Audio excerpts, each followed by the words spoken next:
मानव जगत लाइव में देखिए उत्तराखंड के आज के प्रमुख समाचार। उत्तराखंड में कहां पर क्या प्रमुख खबरें रहीं, मानव जगत पर देखिए उत्तराखंड की सभी खास खबरें। और खबरें ज़्यादा से ज़्यादा देखने के लिए कीजिए मानव जगत लाइव को सब्सक्राइब और वीडियो को शेयर कीजिए। उत्तराखंड के प्रमुख समाचारों पर आइए डालते हैं नज़र। दिन भर में क्या उत्तराखंड में आज प्रमुख समाचार रहे। उत्तराखंड के मुख्यमंत्री त्रिवेंद्र सिंह रावत ने हरिद्वार में आज वैदिक विधि विधान के साथ भारत माता मंदिर के संस्थापक, देश के उच्च कोटि के संत महामंडलेश्वर स्वामी सत्यमित्रानंद गिरी महाराज की समाधि मंदिर का शिलान्यास किया और सत्यमित्रानंद सद्गुरु स्मृति सभागार का लोकार्पण किया। इस मौके पर मुख्यमंत्री ने अपने विचार भी व्यक्त किए। काफ़ी संख्या में साधु संत भी मौजूद रहे।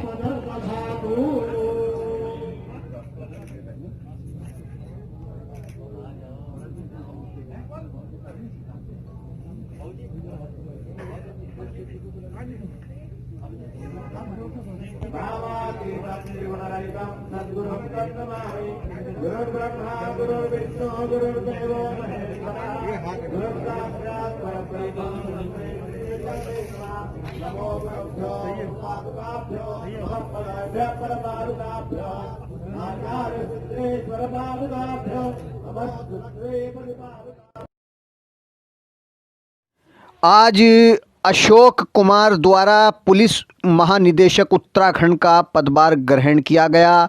पदभार ग्रहण करने के बाद मीडिया से बातचीत करते हुए उन्होंने अपनी प्राथमिकताएं बताईं। इस दौरान उन्होंने समस्त पुलिस कर्मियों के लिए सर्कुलर भी जारी किया। उन्होंने कहा कि उनकी प्राथमिकता यही है कि जनता की समस्याओं का समाधान हो। अच्छी पुलिस व्यवस्था वही है जो लोगों के सहयोग से लोगों के साथ मिलकर की जाए। ये जो सर्कुलर है आप चाहे तो पढ़ के सुना सर को थोड़ा आगे पे करवा दो सर थोड़ा उस साइड हो ये हमने पूरा इसका वीडियो बना दिया है। ये हमारा पुलिस जन होते नाम संदेश है, वो उनसे हमारी क्या अपेक्षाएं हैं और क्या हम उनके लिए करना चाहते हैं, तो उसका इसको डीजी सर्कुलर नंबर 1 करके ये मेरा पहला सर्कुलर है, ठीक है। ये हमने इशू कर दिया है, अभी इसका वेट कर रहे थे, हमने तैयार कर दिया। तो इसमें से आप कुछ पॉइंट उठाना चाहेंगे तो बहुत कुछ आपको इसमें मिल जाएगा, ठीक है। और तीसरा डॉक्यूमेंट जो हमने आपको दिया है कि जो हमारी बेसिक प्राथमिकताएँ हैं वो भी हमने आपको डॉक्यूमेंट फॉर्म में दे दिया। तो मैं अब ये चाहता था कि आप लोग थोड़ा इसको देख लें तो तब कोई हमसे बात कर लें, ठीक है। निर्धारित हो पा रहा है और नशा की प्रवृत्ति पे हमारे पिछले 4 साल से फोकस है, इसलिए एंटी ड्रग टास्क फोर्स को क्रिएट किया और compare to other states we are far better, but problem है और प्रॉब्लम और नए नए एरियाज तक में जाती जाती है।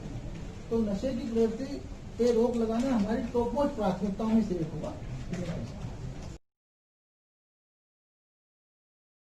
उत्तराखंड के पूर्व मुख्यमंत्री और कांग्रेस के सीनियर नेता हरीश रावत ने किसानों की समस्याओं के बारे में अपने विचार व्यक्त करते हुए केंद्र सरकार पर जमकर सियासी हमला बोला। उन्होंने कहा कि आज किसान परेशान है लेकिन केंद्र सरकार कोई ध्यान नहीं दे रही है।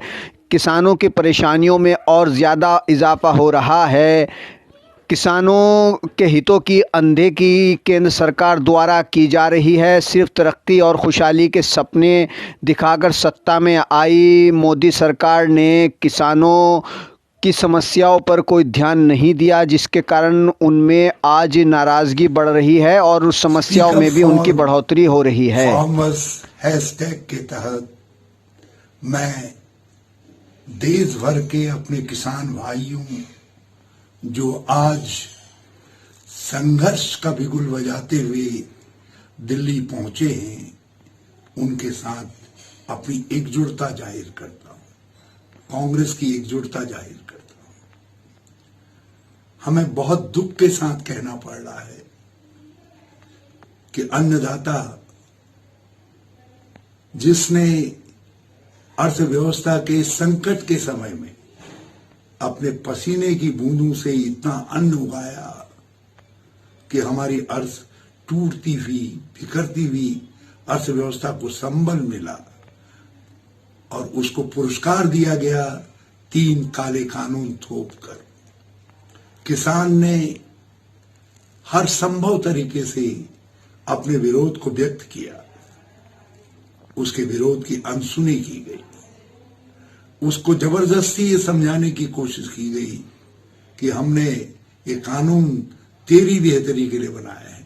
किसान ने कहा जो कुछ मैंने प्राप्त किया है उसको मत छीनो, बाकी कुछ जो कुछ आप देना चाहते हो अपने पास रखो। उनसे एमएसपी छीनने का षड्यंत्र है, उनके मंडी सिस्टम को ध्वस्त करने का, उनके खरीद तंत्र एफसीआई को बर्बाद करने का और जो सस्ता गल्ले की वितरण प्रणाली है उसको ध्वस्त करने का षड्यंत्र। किसान अपनी जान हथेली में लेकर सारी बाधाओं को पार करता हुआ, जिनमें खाई खंदक तक सड़कों में बना दिए गए, तार बाड़ खड़ी की गई, आत्मा आंसू लिए हुए दिल्ली तक पहुंचा है। उस किसान को सुनिए, उससे बात करिए, उसके दर्द और पीड़ा के साथ और उसके भावों को समझने का प्रयास करिए।